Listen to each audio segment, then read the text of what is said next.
Hello friends, मेरे YouTube channel English वे में आप सभी का स्वागत है।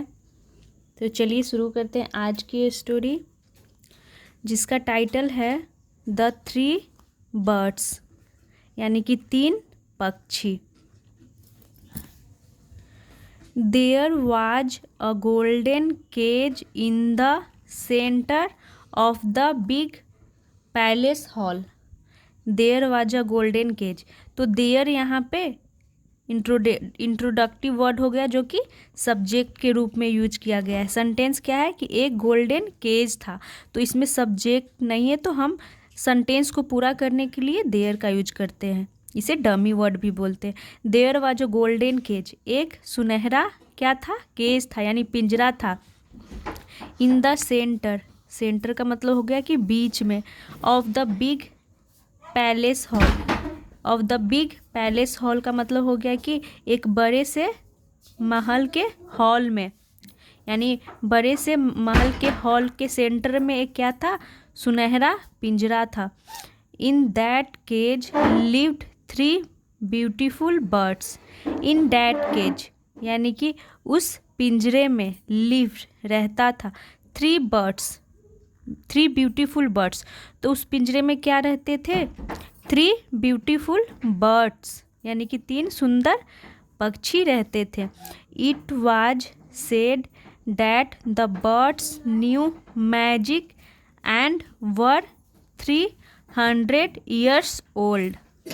इट वाज सेड यानी कि यह कहा जाता था, दैट कि द बर्ड्स यानी कि वो जो पक्षी थे, न्यू यानी जानते थे, तो नो की सेकेंड फॉर्म न्यू हो गई, यानी जानते थे। क्या जानते थे, तो मैजिक यानी कि जादू जानते थे। एंड और वर 300 ईयर्स ओल्ड, इसका मतलब हो गया कि वे थे, वर यानी थे 300 यानी 300 साल पुराने, यानी कि वो 300 साल के थे। वो जो पक्षी थे वो जादू जानते थे, ऐसा कहा जाता था कि वो जो पक्षी थे तीन, वो जादू जानते थे और 3 साल पुराने थे। It was hard to believe this because the birds kept chirping and shrieking. It was hard यानी कि यह मुश्किल था, टू बिलीव यानी विश्वास करना मुश्किल था, दिस यानी कि यह विश्वास करना मुश्किल था, क्योंकि द बर्ड्स जो पक्षी थे, केप्ट चिरपिंग यानी कि वो चहचहाते रहते थे। तो कीप की सेकेंड फॉर्म केप्ट हो गई, और ये यहाँ पे दिखाता है ये इस चीज़ को कि वो चहचहाते रहते थे, मैं यानी कि चहचहाने का काम वो करते रहते थे। तो केप चिरपिंग, और कीप अपने बगल में आईएनजी लेता है, यानी कि जेरंड लेता है, तो यहाँ चिरपिंग एंड श्रिकिंग जेरंड हो गया।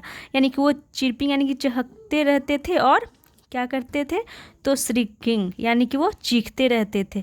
लाइक यानी कि जैसे, नॉर्मल बर्ड्स यानी कि नॉर्मल पक्षियों की तरह, जैसे कि नॉर्मल पक्षी होते हैं ना, वैसे ही सामान्य पक्षियों की तरह वो चहकते चीखते रहते थे।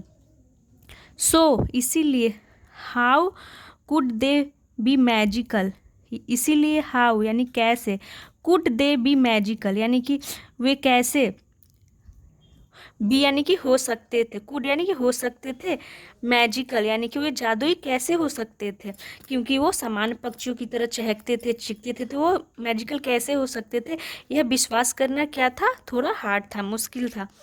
The new cook in the palace, यानी जो द न्यू कुक जो नया रसोइया था, कुक यानी कि शेफ, रसोइया, इन द पैलेस यानी जो महल का रसोइया का जो महल का जो रसोइया था नया, न्यू यानी नया, वांटेड यानी चाहता था, टू टेस्ट देयर मैजिक यानी क्या करना चाहता था, टू टेस्ट यानी कि वो करना चाहता था, परखना चाहता था, निरीक्षण करना चाहता था, देयर मैजिक उनके, उसका जादू को, उनके मैजिक को वो परखना,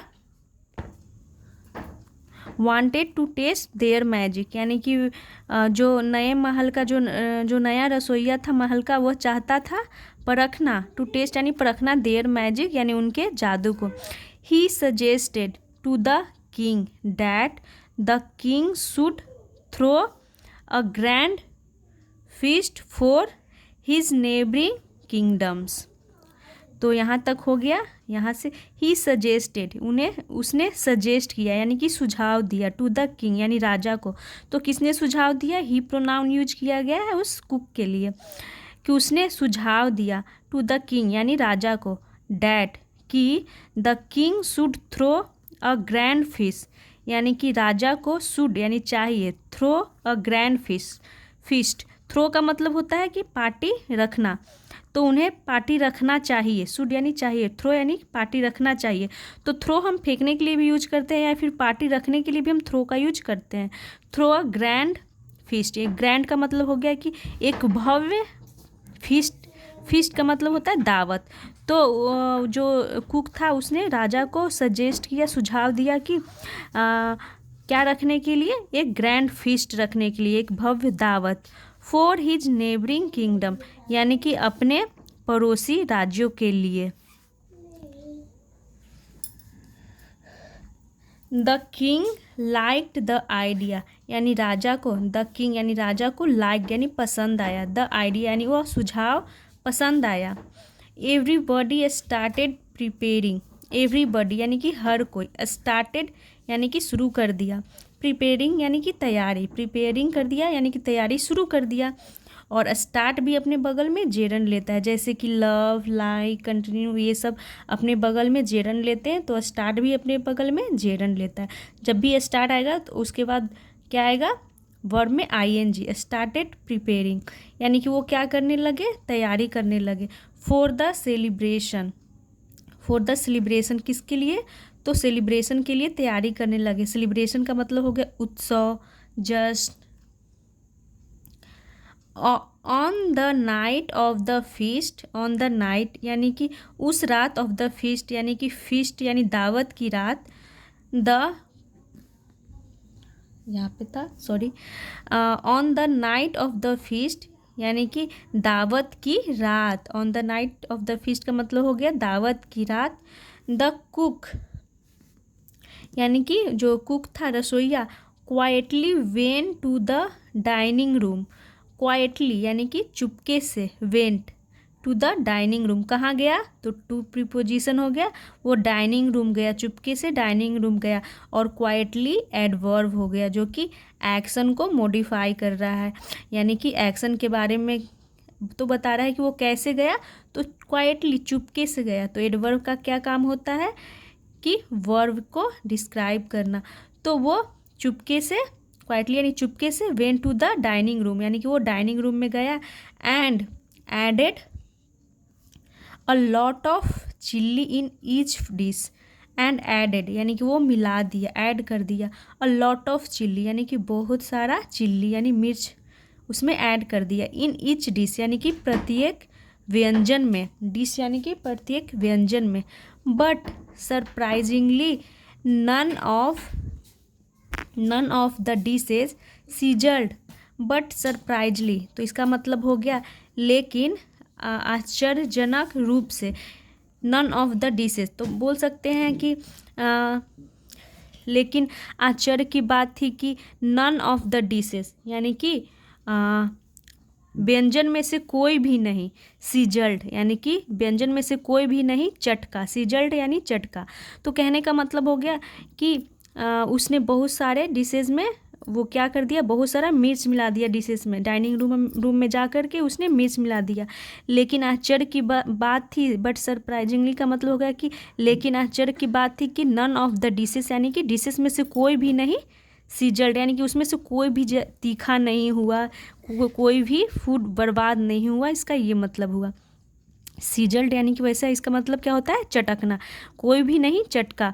when he went near the cage later, when यानी कि जब, ही वेंट वह गया, नियर द केज यानी कि उस पिंजरे के पास, लेटर यानी कि बाद में, डैट नाइट यानी कि उसी रात जब वह बाद में उस पिंजरे के पास गया।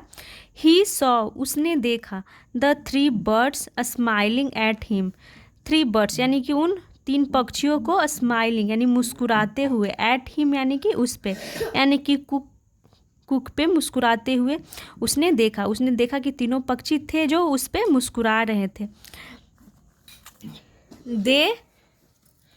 दे were also standing on a huge pile of chillies.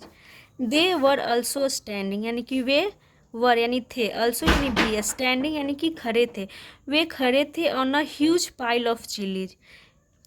On a huge, huge का मतलब हो गया कि बड़े से, पाइल यानी ढेर, किसके ढेर पे, तो ऑफ चिलीज यानी कि मिर्चियों के ढेर पे वो खड़े भी थे और वो साथ में मुस्कुरा भी रहे थे, उन शेफ पे वे मुस्कुरा रहे थे। The cook was convinced of their magical powers.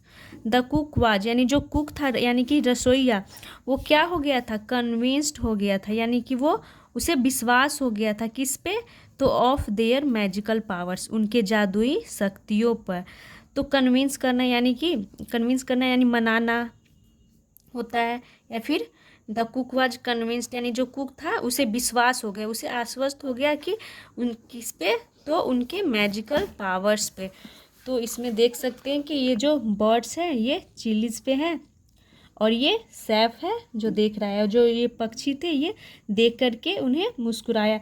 तो इतने ज़्यादा मिर्ची डालने के बावजूद भी जो उसका खाना था वो कोई मतलब ख़राब नहीं हुआ, जला नहीं उसका भोजन। तो वो समझ गया, उसे विश्वास हो गया इस शेफ को कि सच में इनके पास मैजिकल पावर्स है।